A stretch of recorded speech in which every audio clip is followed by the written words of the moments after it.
नमस्कार, सुप्रभात, स्वागत, अभिनंदन सबरंग कार्यक्रम में आप सभी का। मित्रों, कई बहुत सुंदर पंक्तियाँ लिखी थीं कि छोटी छोटी बातों में बड़े बड़े रिश्ते बिखर जाते हैं।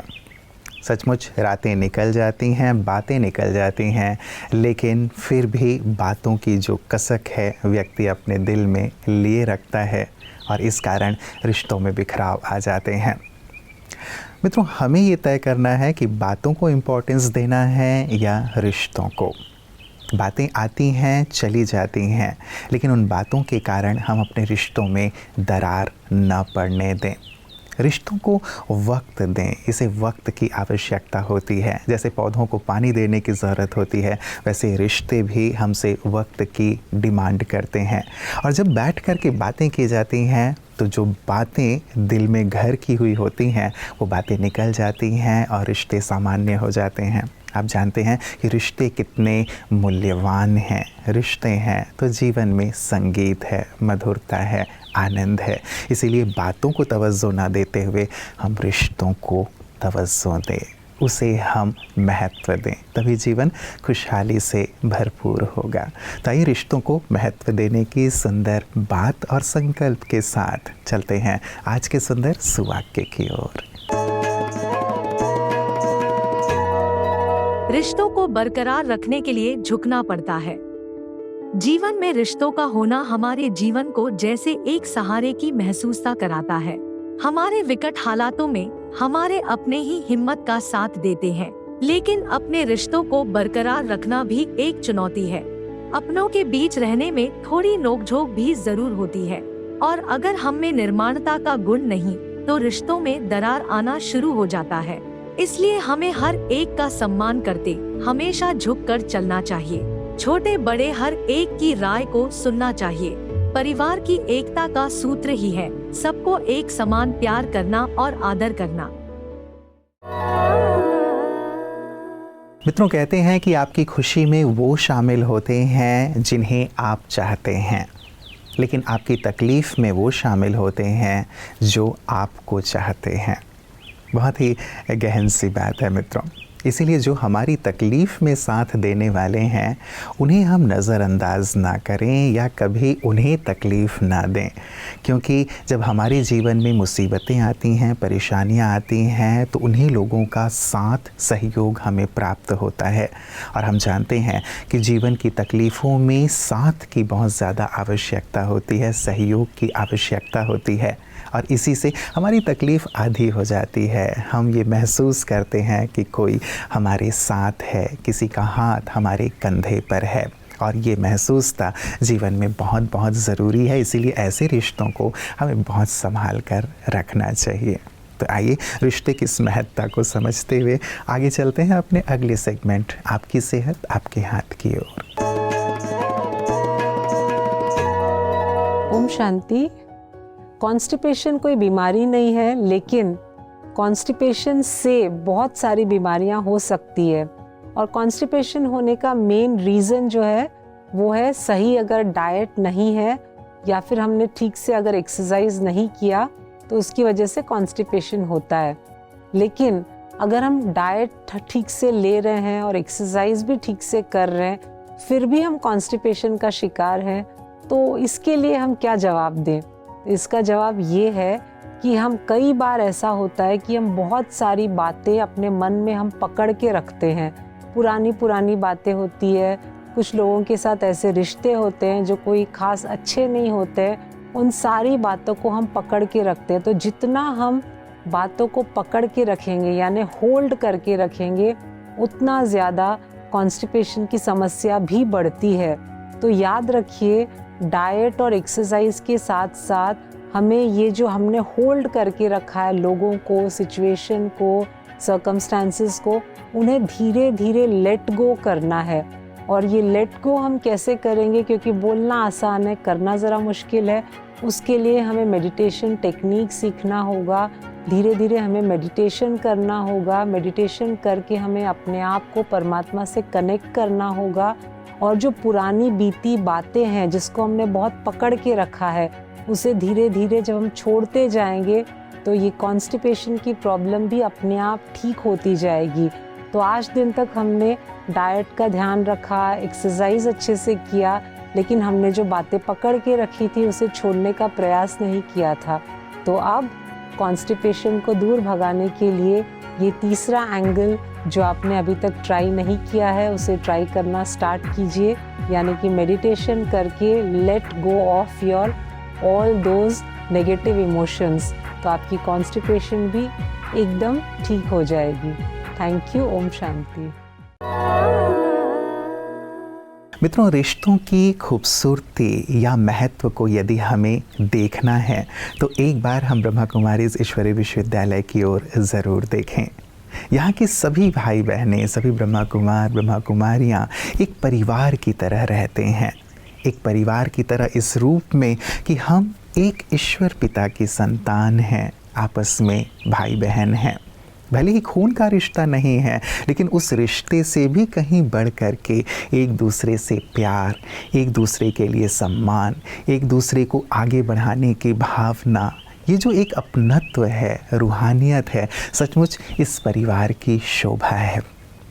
और इन्होंने ये सीखा है अपने बड़ों से, अपने पूर्वजों से, महकती यादों में जिनकी बात हम लगातार करते हैं, जो ब्रह्मा कुमारीज ईश्वरीय विश्वविद्यालय के आधार स्तंभ रहे हुए हैं, जिन्होंने इन सभी को जीवन कैसे जीना है, एक परिवार की तरह कैसे रहना है, ये कला सिखाई है।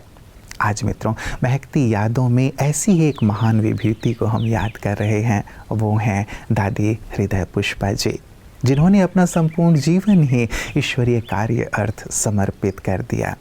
उनके जीवन की क्या विशेषताएं थीं, क्या खूबियां थीं, कैसे उन्होंने सभी को आध्यात्म के पथ पर चलना सिखाया, आइए देखते हैं महकती यादों में उनके जीवन की एक झलक।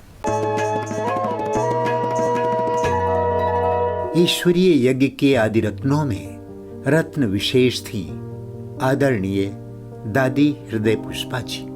दादी हृदय पुष्पा जी बचपन में ईश्वर के ध्यान में जहां बैठती थी वहां से उठती ही नहीं थी, इसलिए उन्हें प्यार से टिक्कन दादी कहते थे। आपका बाबा से अटूट निश्चय, सच्चे दिल का प्यार और दृढ़ विश्वास बेहद सेवाओं की नींव बना।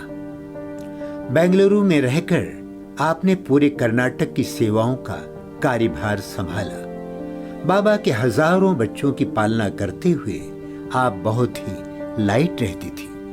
आपके अंदर उमंग उत्साह परिपूर्ण था। आपने बेंगलुरु में एक रिट्रीट सेंटर का निर्माण किया और वहां भागीरथ के मुख से कैसे ज्ञान गंगाएं निकलकर सारी सृष्टि को पावन बना रही हैं, यह दृश्य मॉडल के रूप में प्रस्तुत किया। आपने एक बड़े शिवलिंग में आध्यात्मिक संग्रहालय बनाया जो आज बेंगलुरु के दर्शनीय स्थलों में गिना जाता है। आपके द्वारा निकाले हुए अनेक रत्न बाबा के यज्ञ में बेहद सेवाओं में समर्पित हैं। आप दादी चंद्रमणि जी की लौकिक बड़ी बहन थी।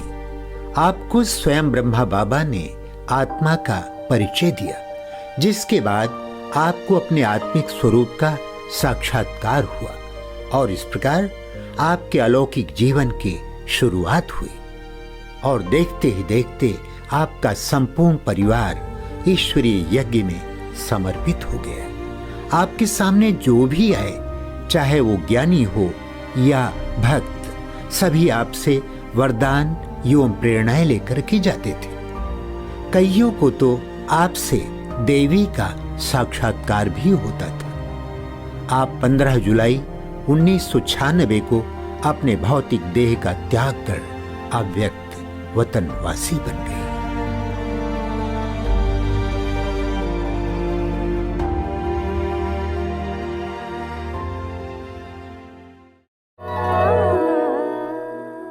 मित्रों, कहते हैं जब सोच में मोच आती है तभी रिश्ते में खरोच आती है। बहुत ही गहरी बात है मित्रों। सोच से ही रिश्तों का खराब होना शुरू होता है। यदि किसी रिश्ते को लेकर के बार बार मन में नकारात्मक और व्यर्थ विचार आने लगते हैं कि इस व्यक्ति ने ऐसा किया होगा, वैसा किया होगा, यही मेरे पतन का, मेरी परेशानी का कारण है, ये नहीं होता तो शायद ऐसा नहीं होता, मन में ये भाव बार बार आते हैं और उन्हें हम बार बार सस्टेन करते रहते हैं, उन्हीं विचारों में रहते हैं, तो जो मन में होता है वही मुख में आ जाता है और रिश्ते बिखर जाते हैं। यदि समय रहते हम अपनी सोच को बदल लें, उसे अच्छा कर लें, तो रिश्ते भी बिखरने से बच जाएंगे। सोमनाथ हिंदुओं के लिए सबसे पवित्र तीर्थ स्थलों में से एक है। इसे शिव के 12 ज्योतिर्लिंगों में पहला माना जाता है। सोमनाथ मंदिर, जिसे देवपाटन भी कहा जाता है, भारत के गुजरात में प्रभास पाटन, वेरावल में स्थित है। यह मंदिर लगभग 2500 साल पहले राजा विक्रमादित्य द्वारा बनाया गया था। कई मुस्लिम आक्रमणकारियों और शासकों द्वारा बार बार विनाश के बाद इस मंदिर को अतीत में कई बार पुनर्निर्माण किया गया था। मंदिर का निर्माण 3 पवित्र नदियों कपिला, किरण और सरस्वती की पौराणिक नदी के संगम स्थल के पास किया गया है। इस संगम का नाम त्रिवेणी संगम पड़ा। वर्तमान में भारत के प्रधानमंत्री श्री नरेंद्र मोदी जी सोमनाथ मंदिर ट्रस्ट के अध्यक्ष हैं। तो ये थे पवित्र सोमनाथ महादेव मंदिर के बारे में कुछ लोकप्रिय रोचक तथ्य। कोई टूटे तो उसे सजाना सीखो, कोई रूठे तो उसे मनाना सीखो। रिश्ते तो मिलते हैं मुकद्दर से, बस उन्हें दिल से निभाना सीखो। बहुत प्रेरक सी पंक्तियाँ किसी ने कही हैं मित्रों। रिश्ते मुकद्दर से ही मिलते हैं, इन्हें हम दिल से निभाएं। और दिल से निभाने में एक बात मैं कहना चाहूँगा, जो जैसा है उसे स्वीकार करें। कई बार हम अपनी अपेक्षाएं और कामनाएं बहुत ज़्यादा रखते हैं कि इसे ऐसा होना चाहिए, ऐसा होना चाहिए, और जब ये कामनाएं, अपेक्षाएं पूरी नहीं होती हैं तो रिश्तों में जो मधुरता है वो ख़त्म होने लगती है। जो जैसा है मित्रों, स्वीकार करें और अपनी तरफ से भरपूर स्नेह और सम्मान दें। आप देखेंगे कि सामने वाला आपके अनुकूल होता चला जाएगा, बदलता जाएगा। प्रेम में इतनी ताकत है कि सामने वाले व्यक्ति को पूरी तरह से परिवर्तित कर देता है। तो अपने रिश्तों को संभाल कर रखें, सहेज कर रखें, इसे सुंदर और मधुर बनाएं, क्योंकि यही जीवन में रंग भरता है। अपना ख्याल रखिएगा। कल पुनः इसी वक्त आप सभी से मुलाकात होगी। नमस्कार। ओम शांति।